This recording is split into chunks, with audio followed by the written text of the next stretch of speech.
Welcome to my channel Supriya home recipe. আজ আমি আপনাদের কাছে নিয়ে এসেছি কাতলা মাছের ধনিয়া পাতা দিয়ে।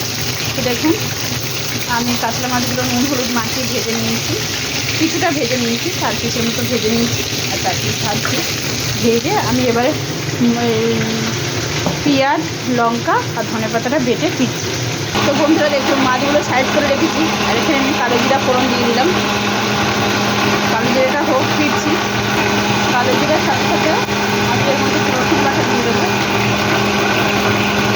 আর 1 চামচ রসুন বাটা দিলাম। রসুনটাও ভেজে নেব, রসুনটা ভাজা করে ফিরছি। তো রসুনটা ভাজা হয়ে গেছে, দেখুন রসুনের গন্ধটাও বেরিয়ে গেছে।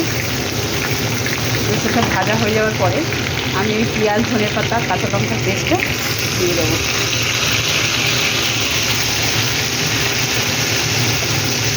তার সাথে আমি 1/2 চামচ মতো আদা দিয়ে দিলাম।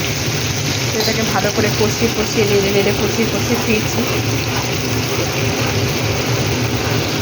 এটা একটু ভিন্ন স্বাদের হবে, খেতে অসাধারণ সুন্দর। তো এটাকে আমি কষিয়ে ফিরছি। তো দেখুন বন্ধুরা, তেল বেরোচ্ছে। এবার আমি সবকটা মাছ নেড়ে নেবো, যেহেতু ওদিকে নাড়াচাড়া পড়ছে না। নেড়ে নিলাম। এর মধ্যে কোনো মশলা পড়বে না বন্ধুরা। এখানে আমি এবার নুন দেবো, স্বাদ মতো নুন দিয়ে দিলাম, আর একটু রোস্টেড জিরে দিয়ে দিলাম। এবার এটাকে এর মতো হতে দেবো।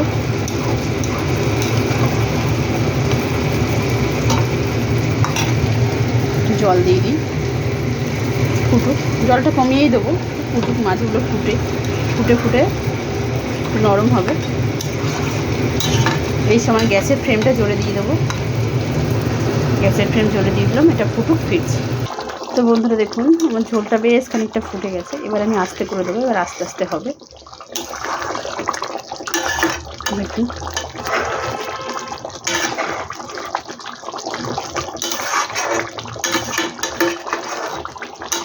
কালারটা ফোনে যতটা সুন্দর লাগছে, সামনে থেকে আরও বেশি সুন্দর লাগছে বন্ধুরা। তো এবার আমি গ্যাসের সিমটা আস্তে করে দিলাম, আর একটু ফোটাবো, তারপরে ফিরছি। তো দেখুন বন্ধুরা, আমার রান্নাটা কমপ্লিট হয়ে গেছে। তো আপনারা ট্রাই করে কমেন্ট সেকশনে কমেন্ট করে জানাবেন এবার রেসিপিটাকে আপনাদের কেমন লেগেছে। ভালো করে লাগলে লাইক কমেন্ট শেয়ার করবেন, আর আমার চ্যানেলটা সাবস্ক্রাইব করে দেবেন। থ্যাংক ইউ ফর ওয়াচিং বন্ধুরা, বাই বাই।